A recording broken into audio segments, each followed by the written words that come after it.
Magandang araw muli at ngayon ay pag-aralan natin ang salita ng ating Panginoon at andito na po tayo sa ating last series ng ating Redeemer God. At ito yung pinakamahabang naging topic ng series natin. At ngayon nga ay nawa ay marami tayong natutunan, nakalap ng mga informasyon na kung saan ay magagamit natin upang lumago ang spiritual nating pamumuhay. At magpatuloy nga po tayo sa pag-aaral ng salita ng ating Panginoon. So sabi dito sa ating talata ngayon na matatagpuan sa aklat ng Salmo o ng awit, Psalms 33, 10 hanggang 11. So sabi dito, sinisira ng Panginoon ang mga plano ng mga bansang hindi kumikilala sa Kanya. Sinasalungat niya ang kanilang binabalak. Ngunit ang mga plano ng Panginoon ay mananatili magpakailanman at ang kanyang mga balak sa salit-saling lahi ay matutupad. So, napakaganda ng topic natin ngayon na talagang sabi nga ay kung ang Diyos ay panig sa atin, sino ba yung laban sa atin? And that verse is one of my favorite verse na patuloy kong pinanghahawakan kapag may pagkakataon na minamaliit o inapakan yung pagkatao ko. At tuloy nga na alam ko, naniniwala ako na talagang sino ba yung laban sa atin kapag ang Diyos na ang naging tagapagtanggol natin. So para naman sa ating unang katuruan, sabi dito sa number 1, biblical hope help us focus on God's sovereign control over His creation. So, sabi nga yung inaasahan natin ay nakafocus o ang Diyos na siyang lumikha sa atin ay nakafocus doon sa kanyang creation at hindi nga sa mga bagay na pwede makaapekto doon sa kanyang ginawa. Walang sino man yung makakapigil doon sa plano ng ating Panginoon. At tayo bilang mga tagasunod niya, hindi niya tayo hahayaan na madala o mawala sa kanyang presensya, sa piling niya, sapagkat kung tayo ay naniniwala na talagang may Diyos at alam natin na talagang ang Diyos ay kumikilos sa buhay ng bawat sa atin, ay wala tayong dapat ipangamba o ikatakot dahil alam natin na our God is in control. Pangalawa, sabi dito, biblical hope as see the world in God's perspective. So, nakikita ng Panginoon kung ano ba yung mga bagay na mangyayari at kontrolado niya lahat ng bagay. At ganoon din na hindi niya hayaan na masira yung plano ng ating Panginoon.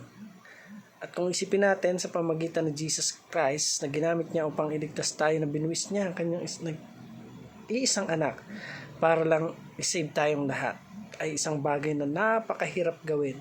Kung isipin mo kung ikaw yung may anak, isang anak, tapos alam mo na nag-iisa-isa lang yun, tapos iaalay mo ba siya para sa ibang tao? Diba, kung isipin mo, napakahirap. Pero the Lord our God is almighty and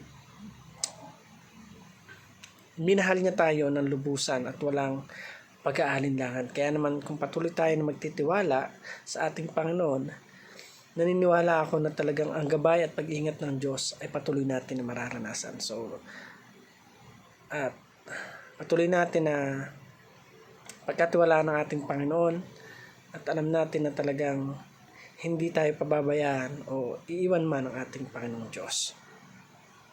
So, pangatlo, sabi dito, biblical hope awakens the passion to disciple the next generation. So, from the word passion, lahat tayo, sabi nga ay may kanya-kanyang hilig.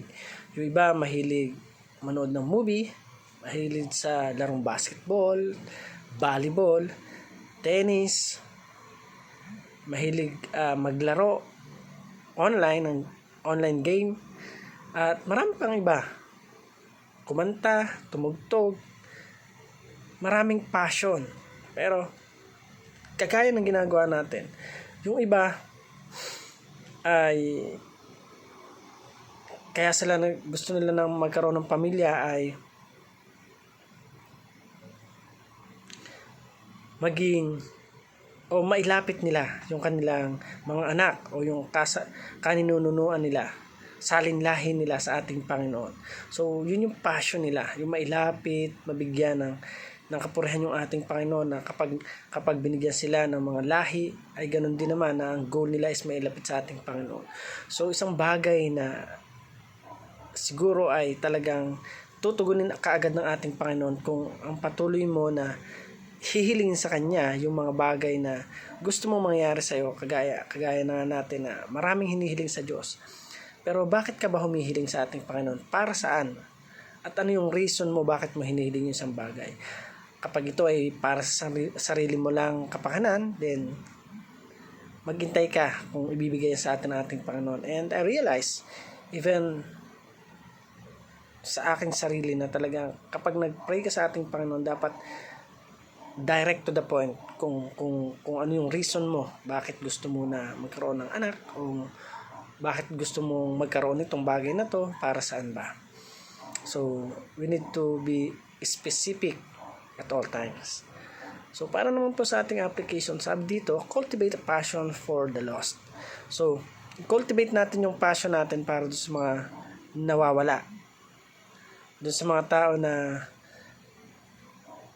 nahihiwalay o lumalayo yung nanda sa ating Panginoon. Magkaroon tayo ng passion na hanapin sila, sharean sila, ipakilala sa kanila ang ating Panginoon. Let's be aware for what happened in this world. Pangalawa, sabi dito, disciple the next generation. So isang bagay na gusto ng Diyos at nais gawin natin para sa Kanya is yung i-disciple natin yung next generation. For what?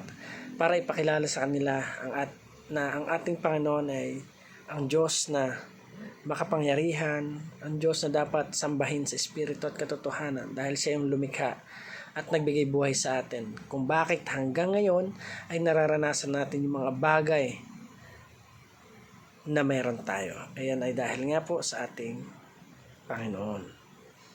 So, pangatlo, sabi dito, share our biblical hope. Siyempre, kailangan natin talaga na i-share the gospel of God. Yung pag-asa na sa pagdating ng ating Panginoon ay makasama tayo at hindi tayo mag-alinlangan kung talaga bang makakasama tayo sa piling ng Diyos. So, gawin mo kung ano yung makakalugod sa Kanya. At for sure, talagang hindi mo na kailangang mag-doubt kasi alam mo sa sarili mo na yung bagay na gusto na gawin mo para sa Diyos ay yung ginagawa na.